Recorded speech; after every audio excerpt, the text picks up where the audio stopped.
Sahana Vavatu Sahana Bhunaktu Sahaviryam Karavavahai Tejasvidavaditamastu Ma Vinvishavahai. Om Shanti Shanti Shanti. We're running a little test here to start. As you can see in the background, got a waterfall, small one. That's where our Narmada stream meets the Wailua River. You're seeing the Narmada stream there coming over the rocks. It's a very nice place to sit and meditate. You can hear the water surround you. It's in back of you, in front of you, and eventually you imagine it's all around you. So we did that. And now we're coming, come on, general.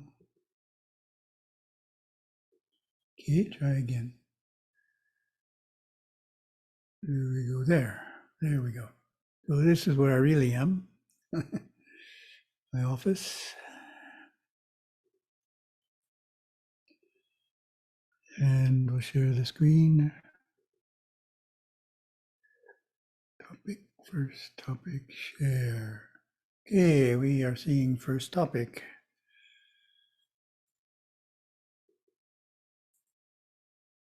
And it's a publisher's desk called Achieving Affectionate Detachment.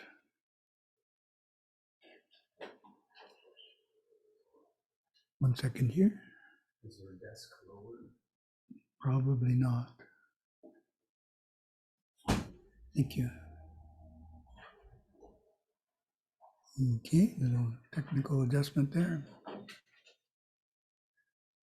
Achieving affectionate detachment. Peace of mind requires letting go of the past. Here are tools that help, including burning up our hurts and reactions. So this is a part of spiritual path that's not generally talked about. Letting go of the past. So how do we know if we need to let go of the past? We think about it a lot, more than we should. Particularly, we think about the same events. One thing to think about yesterday or the day before, recent events, but when we go back 20, 30 years and think about events from those parts of our life on a regular basis, it means something's not resolved. So in this publisher's desk, there are tools that help, including burning up our hurts and reactions. So the first term we're going to face is unaffectionate attachment. What do you think unaffectionate attachment means?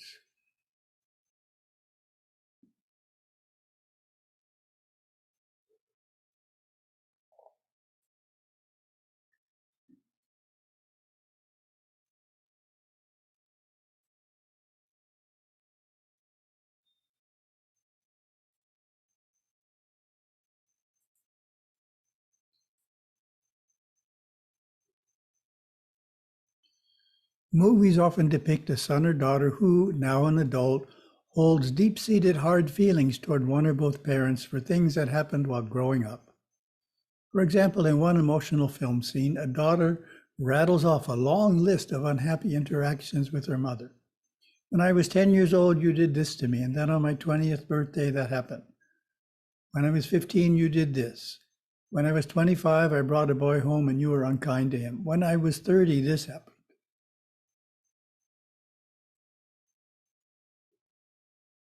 Piling up.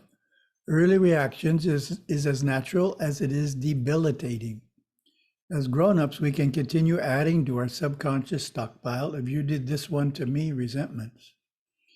Recently, I spoke to a man who was filled with resentment about how unfairly his business partners had treated him. His mind was totally absorbed in the past. It just really consumed him all day long.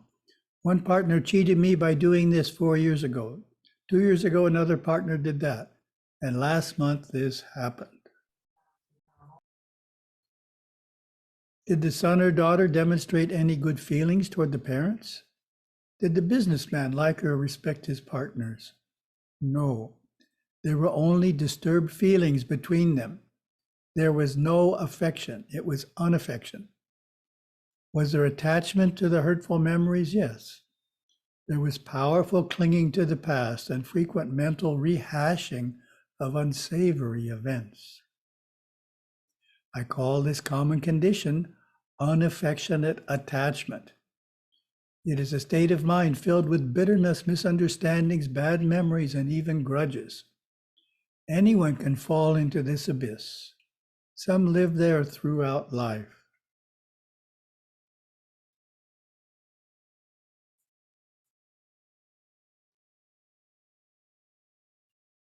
So if we become overwhelmed by past acrimonies, we need to learn how to extract ourselves. Gurudeva emphasized the art of working with the mind's natural tendencies as a fundamental part of spiritual life. When the aspirant is able to meet ordinary happenings and respond to them in the effortless wisdom born of detachment, that indicates that his striving is genuine.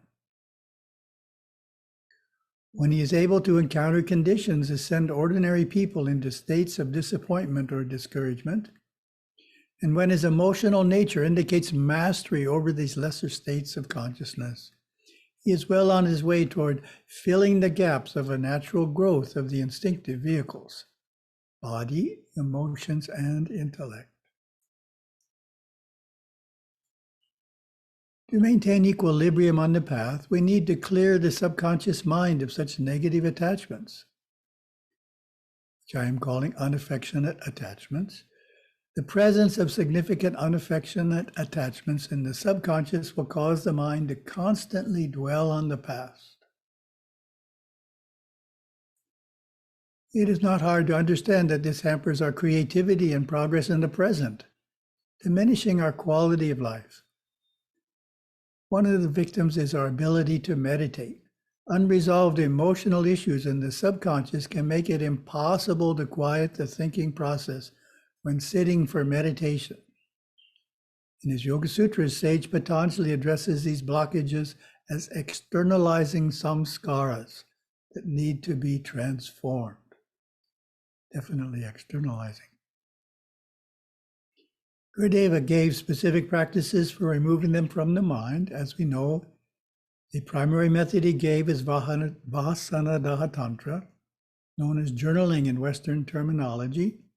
He defined it as writing down the events that we are troubled by and then burning the paper in an ordinary non-ceremonial fire. Watching our concerns, our hurts, our negative recollections disappear in the flames is cathartic, impressing the mind with the possibility of riddance of past traumas. We can even write and burn letters to people that we hold animosity against. So this is one of the places we do this on our property. It's a big urn out front. There's a little sign that says, "Come and burn your problems." This was a Mahasamadhi gathering, because you see Kumar Gurukul there. He only comes for Mahasamadhi. But we know people in the neighborhood, even teenagers, they come regularly to burn their prayers. We don't even know who they are, but they have taken up this practice of burning their problems, getting rid of them in that way. This simple practice is effective in removing from the subconscious mind unaffectionate attachments to past experiences. It needs to be said that we don't forget those past hurts and unfairnesses. Rather, the negative emotion is dissolved, released, or burned away. Watching the paper burn is helpful in achieving this result. For deep-seated hurts, the writing and burning may need to be repeated several times. In other words, we can still think about it, but it doesn't upset us when we do so. It doesn't hit us emotionally. It doesn't disturb us or knock us off center when we think about the memory once we've removed the negative emotion from it. For powerful traumatic memories, such as being frequently beaten by a parent, simply writing it down may not be sufficient. The negative impression or some scar of such painful experiences may be so deep that you have to do something physical to achieve release. For such instances, Gurudeva has given the flower prayaschitta or penance. It consists of putting up in the shrine room a picture of the person you are resenting, and then every day for 31 days placing a flower in front of the picture and, in that moment, sincerely forgiving him or her. And the question: how can we describe the stage we arrive at when we successfully perform Vasanada Tantra and the flower penance?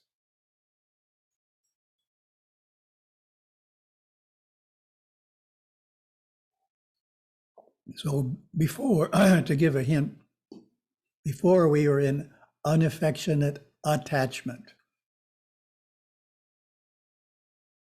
Didn't have any affection for the person, but we were attached to them in a negative way. Unaffectionate attachment. So what stage follows that?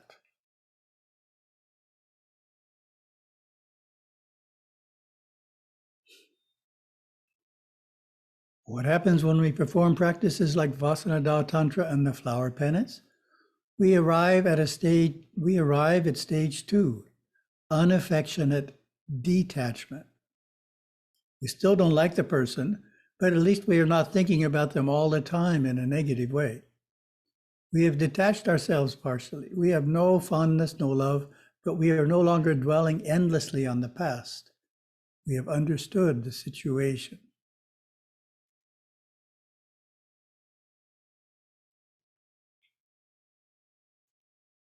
Turning to our movie example, in the next scene, the mother responds to the daughter's outburst. I did the best I could in raising you. Suddenly, the daughter accepts that, realizing her mother had her own challenges and was not perfect, and it was unrealistic for her to expect a perfect childhood. They had now reached an understanding that it released the attachment, but still it didn't awaken affection. They had a cold relationship. Of course, that is not the goal. The goal is affectionate detachment. Early in his ministry, Gurudeva gave a deceptively simple method for cultivating affectionate detachment. The best way to keep the actinic, spiritual, force flowing through the physical body is practicing the art of giving, doing little things for others you have not been asked to do. How can we describe the stage we arrive at when successfully practicing the art of giving?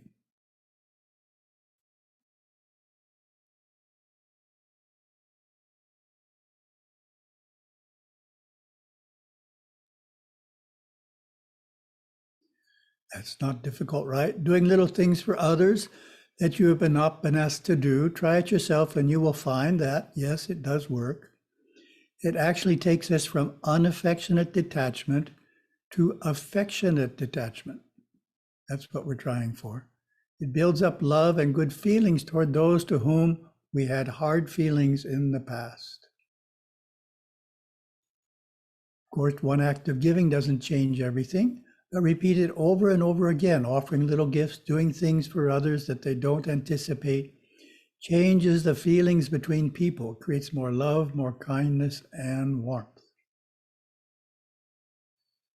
This is an important practice to incorporate as a perpetual behavior, because there is always the opportunity for new hard feelings to develop in life. Harmony is something we have to work at the rest of our life because we will be interacting with people the rest of our life. Those on the spiritual path, getting along with people, ensuring that new hard feelings don't develop, is an essential part of karma management. And the question: what even deeper stage can be arrived at through harmony with another? This is something you may not have thought about.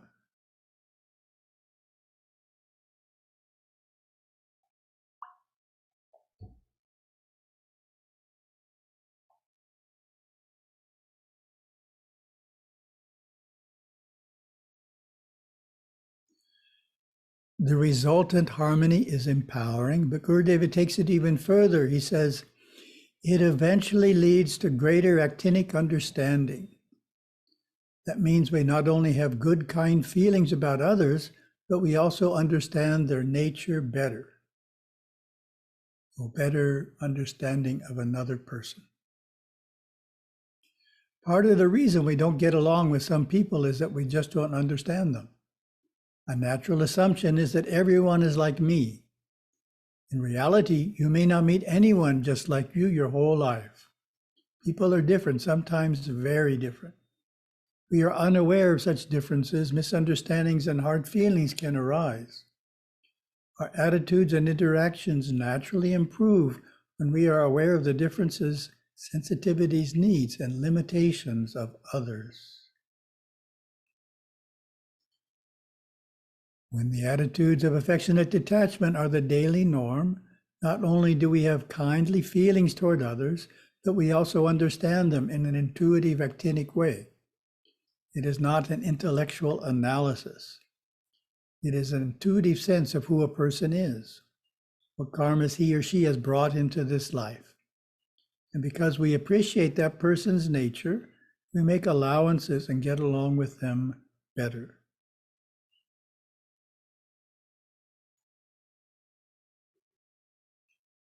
That completes the process of achieving affectionate detachment. We start with unaffectionate attachment and then move to unaffectionate detachment. From there, we move to affectionate detachment, which comes in 2 stages.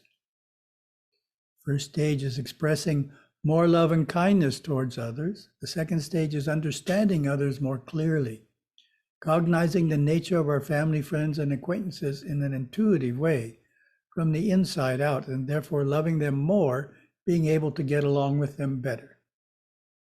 The deeper truth is that we are learning about ourselves the whole time, and our inner changes are reflected in our relationships. Very nice material.